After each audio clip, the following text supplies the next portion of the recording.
Hello, my name is George, and reading the title of this video, 0.01, no, this is not a video about Marjorie Taylor Greene's intelligence. This is a video about Spotify and all kinds of streaming services that are not good pay. I will be using my phone in a second to pull up information that I have. But as a person who has been making music for a long time, but not uploading music onto streaming services for a long time, each stream from a song, one single stream from a song, is 0.003 cents. And the reason why I have this pulled up, and I actually have this in my head.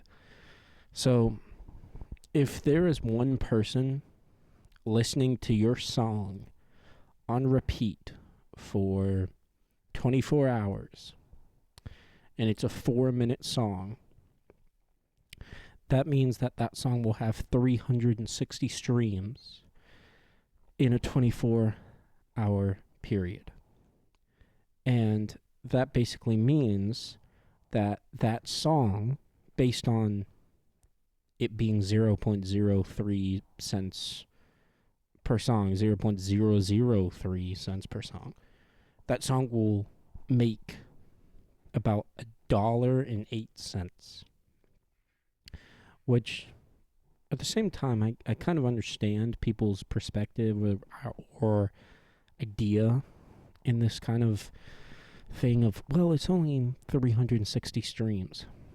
You're telling me you're perfectly fine with a person making a little bit over $1 and getting almost 400 streams on a song. So the reason why this is titled 0.01 is because that's how much money I think that Spotify and other streaming services, that should be the payout. Because if there is something exactly like that, but they're getting paid 0.01 cents per stream, that's a person making $3.60, which I think that payout is so much better. That means if someone gets 1,000 streams on a song, they're getting $10. In my opinion, that makes sense. At the end of the day, I understand how other people who are very pessimistic can contradict this very quickly and say, at the end of the day, you can change this and it can be very good for smaller artists. But also, with that being said, it will make it even a more annoying position for non-small artists, such as complete cretins of music, like someone like Ed Sheeran, who is signed to a label, and let's say he gets 40% of his money from all streaming services taken away from him.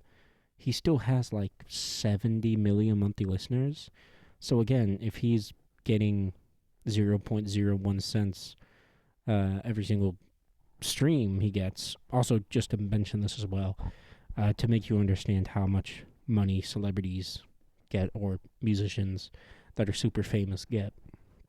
If an artist has 70 million monthly listeners, that means that 70 million people are returning to listen to their music on a monthly basis.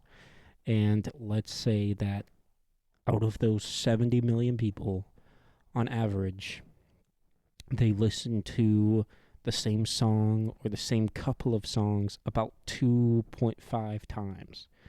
So there's a high chance that that artist is getting about 150 to about 200 million streams per month. And again, it doesn't sound like that much when you talk about someone like Ed Sheeran, who at one time had the most streamed song in Spotify history, and he released some dog shit song recently, and I remember checking out his page. I think that song's already almost got like 200 million streams, so Jesus. But if that person's getting 150 million streams to 200 million streams every single um, month, then that person, of course, is getting about 15 to 20 million dollars a month. So I can understand people being a little bit like indifferent to it.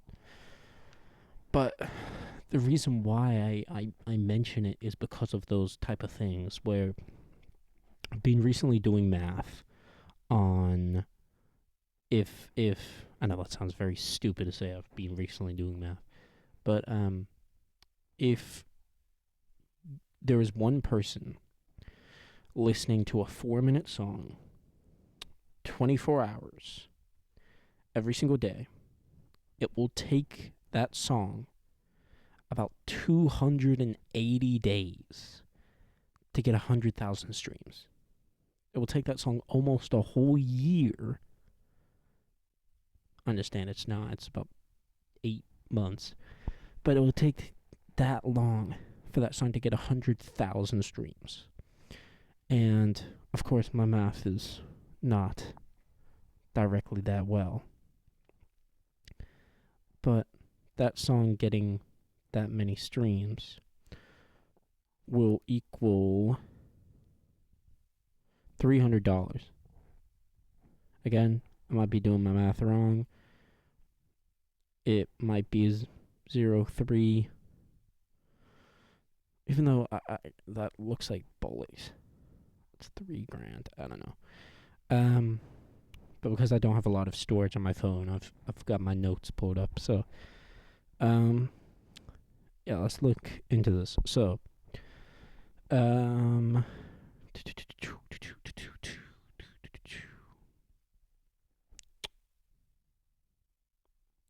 fair artist payout should be at least 0.01 per stream, especially for independent musicians who own their masters and publishing. Meaning, if you get 1,000 streams on a song, the actual earnings from that song is about $3 to $5. But with that indifference, it's about $10. 100,000 streams, $300 to $500. It would actually be about more like $1,000. And then 1,000,000 streams, $3,000 to $500. It would be more like $10,000. And I think in a mathematical manner as well, that seems more simple to calculate. So a person is not going, oh, so if I have 527,368 streams on a song and I'm getting 0.003 cent, like, I think that's someone being like, what the fuck?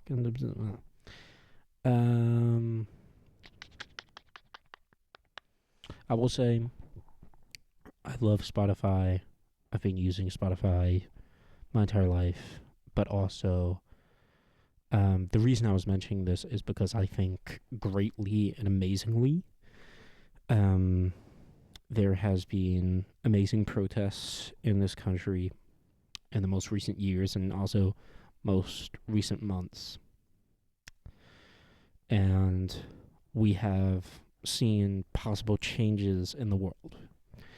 And at the same time, I think very much there is a high chance there has been protest about this, but the owner of Spotify, by the way, he's the owner, he's not the creator.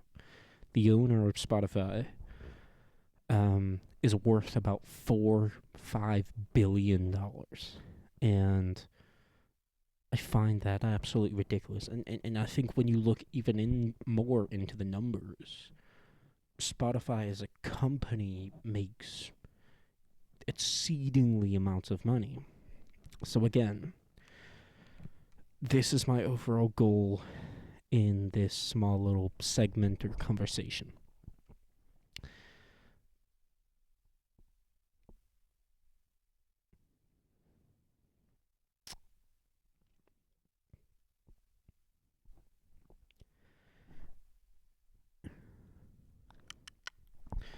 If you are to be an artist and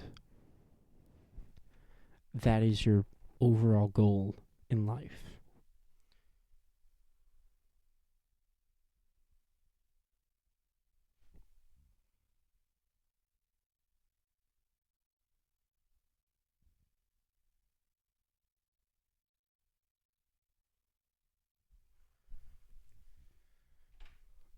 I think for all people's sake, we should take. I know this is going to sound very stupid because it's obvious, but we should take all power away from powerful people. And I think there needs to be a new generation, because we're kind of seeing it on display of artists who are independent artists, or if they're not independent, they're signed to independent labels. They're making the most creative music ever. People like Jane Remover, people like Underscores, people that are making music of the future are signed to independent labels. I'm sorry, but Tate McRae is not music of the future. Tate McRae is making music for this moment at this time. She has great music choreography. She's a very good performer, and I actually enjoy some of her songs. But she's making music for this time. And I think people like Jane Remover and people like Underscores and people that are still in this hyper pop, elucid idea of music, I still think are the forward thinkers of music. And I think that we're going to see a continuous evolution of artists who have been in this electronic side of music for so long become mentors to these younger people.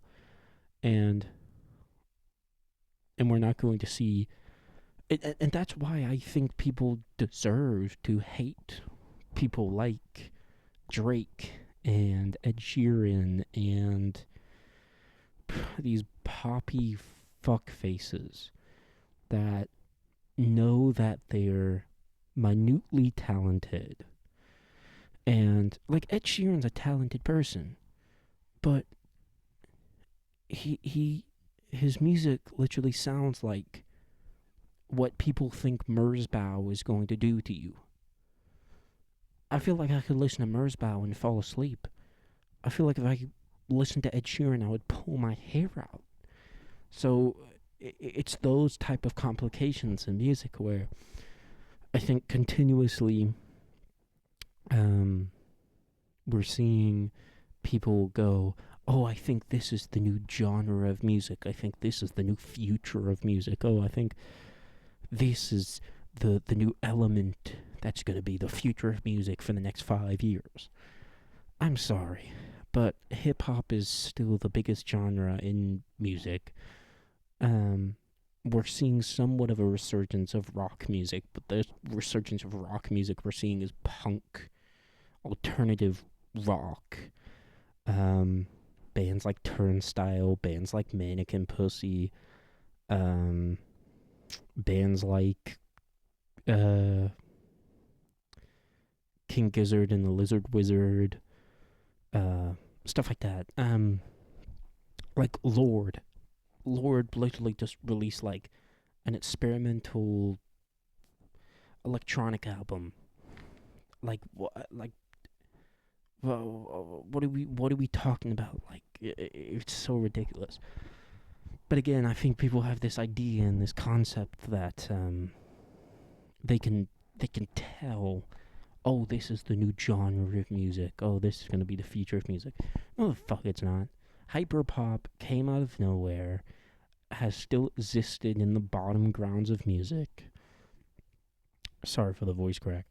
And it's probably going to stay there forever.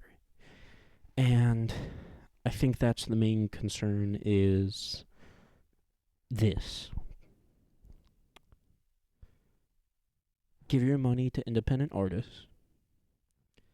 Buy music off of Bandcamp. Start getting MP3 players and listening to music like that again. Start buying CDs from independent artists. Start buying vinyls from independent artists. As an artist that never wants to sign a label, ever, there are websites where I can make my own vinyls, and it costs so much fucking money. And if I wanted to sell one of my vinyls that I bought for so much fucking money, I could probably only sell it for like half the price that I bought it for, Because, of course, people are going to go, oh my god, that much money for a vinyl? Like, what? So that's my goal I'm trying to make. Imagine there is a world where all what people listen to is music they've downloaded from Bandcamp, music they've downloaded onto an MP3 player, and they still follow websites like albumoftheyear.com and rate your music and all that kind of thing, and it's still phenomenal. But everything is just a fucking pawn for rich people. People are like, I'm stopping using Spotify because Joe Rogan is a big bitch. I hate him. He is a big bitch. Fuck Joe Rogan. But then they go on to say, I hate Spotify, I'm getting rid of Spotify. And then they go on to use Apple Music. How ridiculous are you? It's ridiculous. If you really want to say fuck Spotify, buy vinyls, only listen to vinyls. Buy CDs, only listen to CDs. Go on Bandcamp, download MP3 music, download music onto your computer. I want people to start making fucking playlists of CDs again. Imagine that. Imagine we live in like the early 2000s again, where people are like, oh, I made you a playlist on a CD, and it's like songs that remind you of or remind me of you. Not like, hey, I made you a Spotify playlist, and it's got like songs on it that I think you might like. You sound like a fucking weirdo. You sound scary. And I did that. I did that with my girlfriend. And I literally got my girlfriend said, hey, do you want to listen to some songs? I played her some songs. She didn't really care for it. And I bet you at the same time, she didn't care for it because she thought it was weird. But at the same time, if I gave someone a CD and they had a CD player at their house, that person could go home, listen to that music by themselves.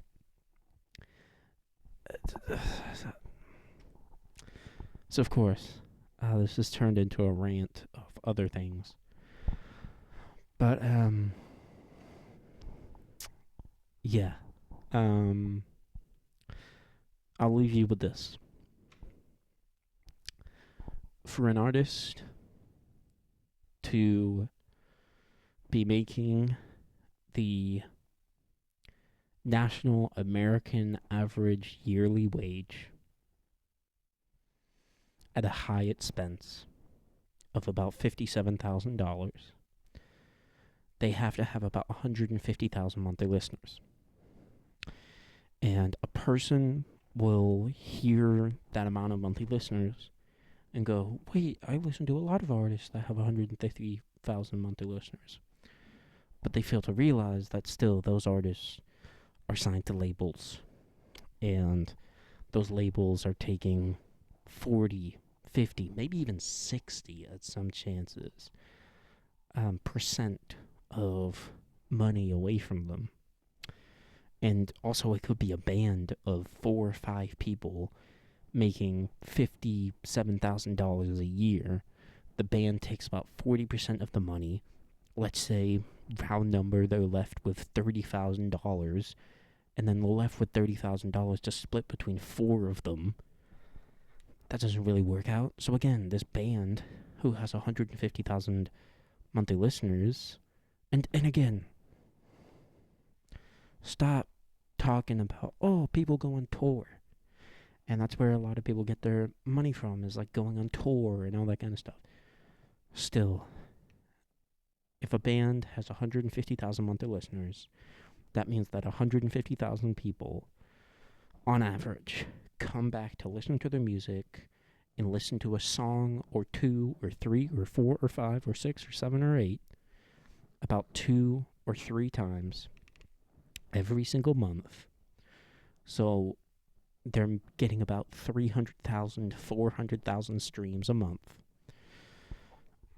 And with what I'm doing, okay, that person, that band, that's getting 300,000 streams a month, that band is getting paid, in my perfect world, $3,000 a month.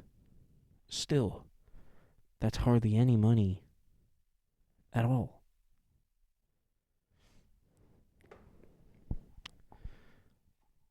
So I'll actually leave it with this.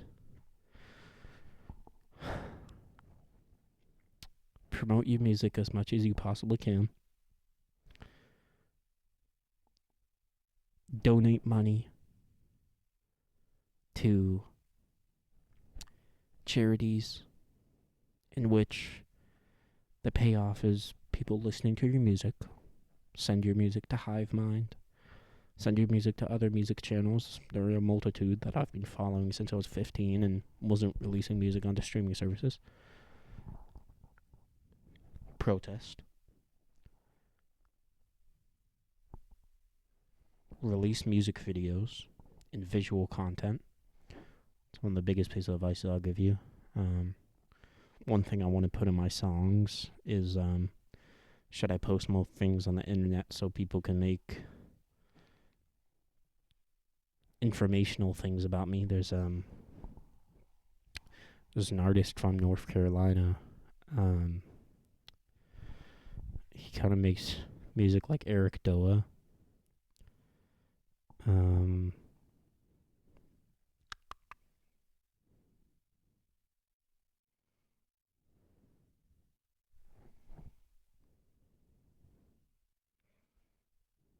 Glaive. And every once in a while he'll go on like a live stream and it will live stream and stuff, and people will chop those things up and make clips out of it, and he has more exposure onto the internet. So that's one biggest piece of advice I'll give you. Don't go on Instagram and post a music video of you next to a lake, like lip syncing to a song. I don't think people really give a shit about that. I think to make the easiest music video you possibly can is just make a compilation of content that you've shot over like a week, and you can probably edit it down to like 3 to 4 minutes, and you've probably got a music video. And this is why I give people information. I haven't been doing this, and the reason why is because I have this concept of my head of, oh, I want things to look visual like this way. I don't have the money for it. I don't have the budget for it. I don't have the time for it. So I'm not trying to disappoint my fans, even though I don't think I have any fans. Like, I know I'm talking to a screen right now. But at the same time, I don't think there's a concept or an idea of disappointing your fans. Because I think the end goal is you becoming famous because of your loyal fans, and you being able to get a budget, and eventually you'll get a budget and you'll make your music videos and you'll make high produced music that has amazing mixing and mastering, and your fans will not go, oh, I miss the old George. Oh, I wish George's music still sounded like this. They'll go, oh my god, George made it. And I'm so proud of George and his hard work and everything. That's the perfect world. So don't try to think that, oh, I need a high budget and stuff. Just make content and compile it together. Make it look nice. That's the goal. That's the end goal.